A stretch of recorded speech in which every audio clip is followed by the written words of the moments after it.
சப்பாத்தி சாஃப்டாக எப்படி செய்கிறதுன்னு பார்க்கலாம். நான் ஒரு 2 கப் அளவுக்கு கோதுமை மாவு எடுத்திருக்கேன். அதை ஃபஸ்ட்டு நல்லா கிளறி விட்டுக்கலாம். அதில் தேவையான அளவு உப்பு ஆட் பண்ணி நல்லா ஈவனாக கிளறி விட்டுக்கோங்க.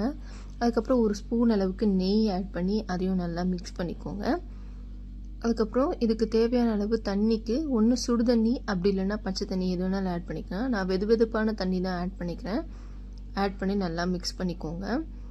கையில் ஒட்டாமல் நல்லா வரா மாதிரி பிசைஞ்சிக்கோங்க.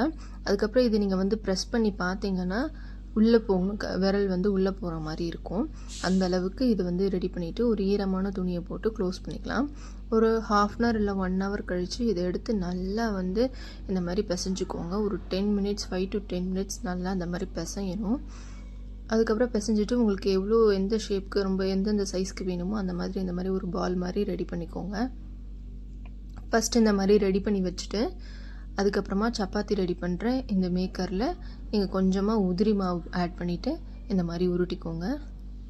ரொம்ப திக்காகவும் இல்லாமல் தின்னாகவும் இல்லாமல் ரெண்டுத்துக்கும் நடுவில் ஏற்ற மாதிரி போட்டுக்கோங்க. நல்லா தோசைக்கல்ல ரொம்ப நல்லா சூடாக இருக்கணும். சூடு இல்லாமல் நீங்கள் வைக்கக்கூடாது. போட்டுட்டு இந்த மாதிரி ஒரு ஈரமான துணியில் நல்லா ப்ரெஸ் பண்ணி விடுங்க. ப்ரெஸ் பண்ணி விட்டிங்கன்னா நல்லா உப்பி வரும். இந்த மாதிரி பண்ணும்போது சப்பாத்தி நல்லா சாஃப்டாக இருக்கும். இப்போ பாருங்கள், எல்லா சப்பாத்தியுமே ரெடி பண்ணிட்டேன். இதை நான் பிச்சு காமிக்கிறேன். இதில் பாருங்கள், நல்லா ஒரு லேயர் மாதிரி ஃபார்ம் ஆகிருக்கு பாருங்கள். நல்லா சாஃப்டாக இருக்குது. இந்த மாதிரி நீங்கள் ட்ரை பண்ணி பார்த்துட்டு எப்படி இருந்ததுன்னு கமெண்ட் பண்ணுங்கள்.